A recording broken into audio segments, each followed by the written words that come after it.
So here we are, it's April 27th here in Ottawa. It's 13 degrees out today. It's one of our first nice warm sunny days. Been a really weird April for us. Usually we have good weather by this time, but we even had some snow this week, which is crazy for this time of year. So we're still a few weeks away from swimming, but we are going to start cleaning up our water today. So as you can see, it's really dark and murky. And that's probably because the bottom have a lot of algae on it. But we're going to start cleaning it up today. So first thing we'll do will be to turn on the pump and get that working again. And then we'll probably put some chlorine in later today. And hopefully within a week or so, we should have some nice clear blue water. Okay, so a few things we got to get ready here. Here we are at the skimmer. Let's open it up. You can see it's kind of dirty in there. Just over here, we have, we just had an empty bottle in there holding the flapper open during the winter. So now there's a plug in the bottom of my skimmer here.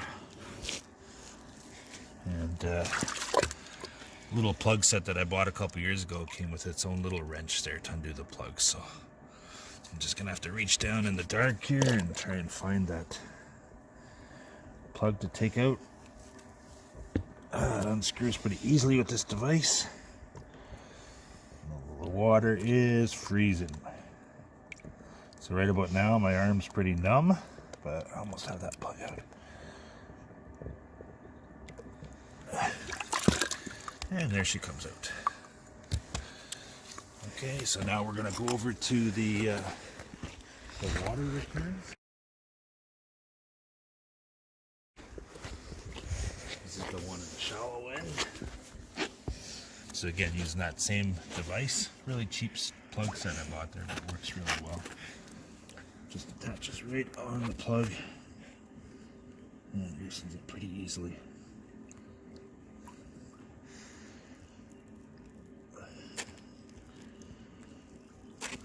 Oh, gotta let my arm warm up a bit. The water's really, really cold.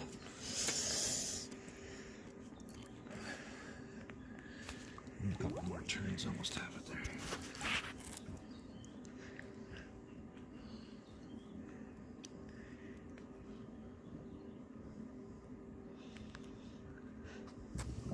Okay, so now we're just going to place the caps on the water return. I like to have them pointed slightly down and pointing in that direction so that the water flows clockwise around the pool. Sorry, counterclockwise around the pool. Just screw this on.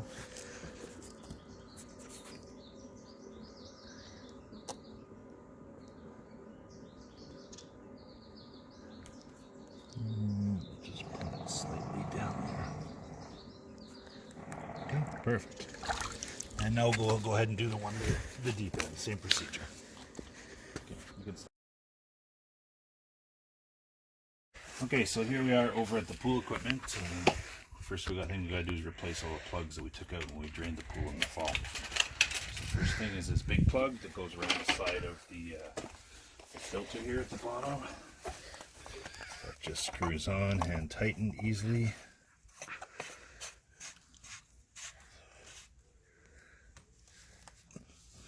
Okay, next we've got pressure valve. Screws on the top of the filter.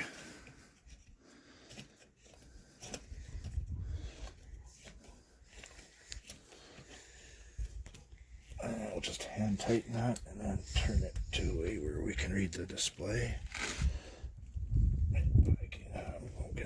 Not going to get one more round, so we'll just turn it back a bit. And the last thing for the filter is just this clear glass jar.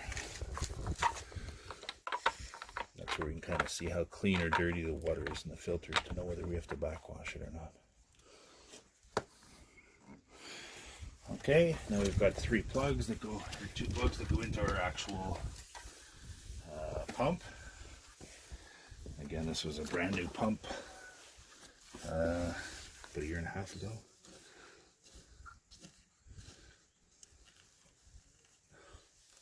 Hand tighten that, and I'll just tighten it with a screwdriver after. And then the other plug. Can't remember where the other plug goes. Just at the back here.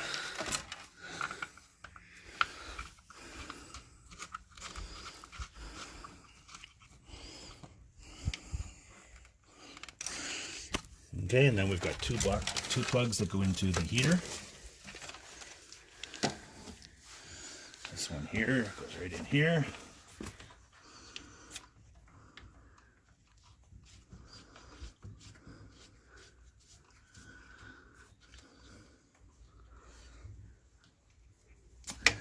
And this plug goes right in here. This one's actually a replacement plug that I had to buy at a hardware store because I lost the original one. It only cost a couple bucks.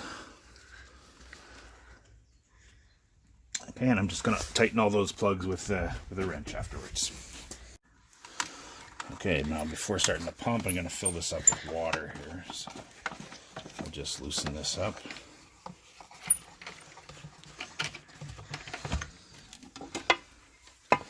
Okay, I'm going to place the basket in here. And pour some water in.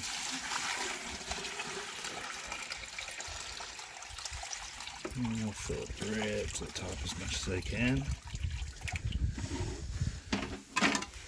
I'll test this here, but you can see if it's not providing a good seal here, I might have to put some silicone in there just to keep it watertight. I'll replace this cap.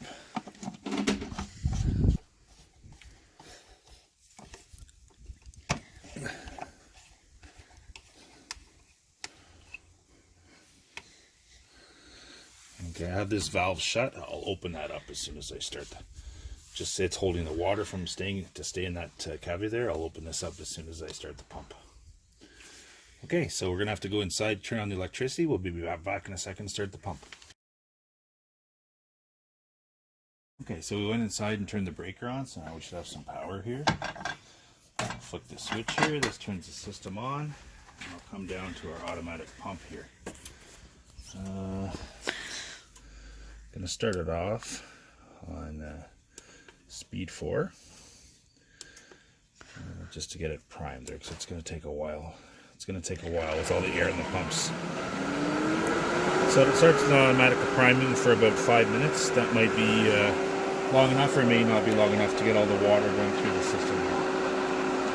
So we'll just let it prime, and it should all prime by itself. So about 4 minutes into priming here, I can see we're starting to get a little bit of water flow.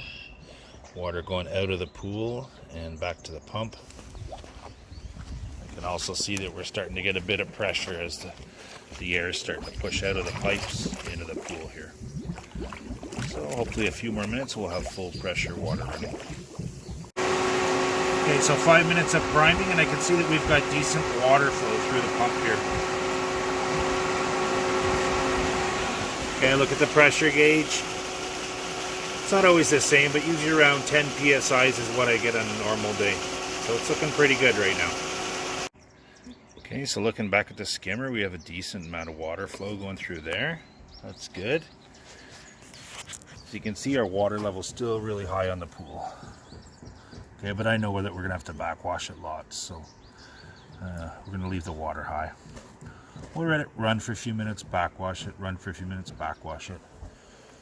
And then we'll start getting some clean water. You can see at my water return here, I've still got some air bubbles there, so it hasn't completely flushed all the air to the system yet.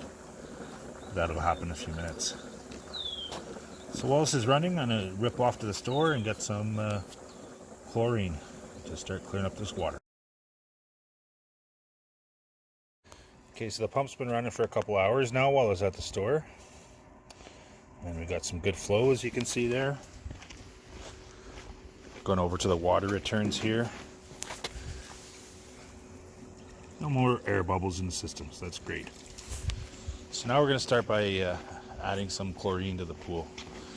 Now, I'm certainly not going to profess to be an expert in this matter, and there's certainly lots of good articles on the internet to talk about how much chlorine you need to add. I can tell you from personal experience, in my pool here that's about 23,000 gallons, probably 4 or 5 jugs of regular pool bleach does the job.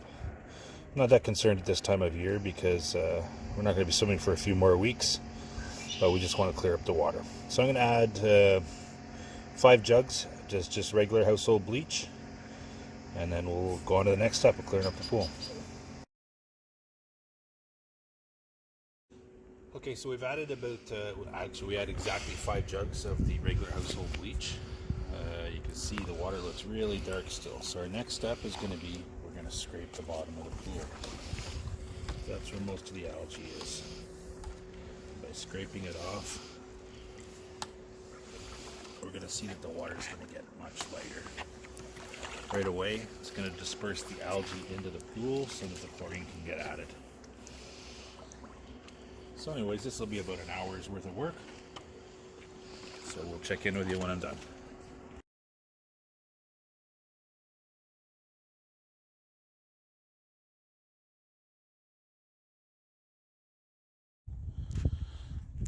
Now here we see our pool about 2 weeks later. Got nice clear water.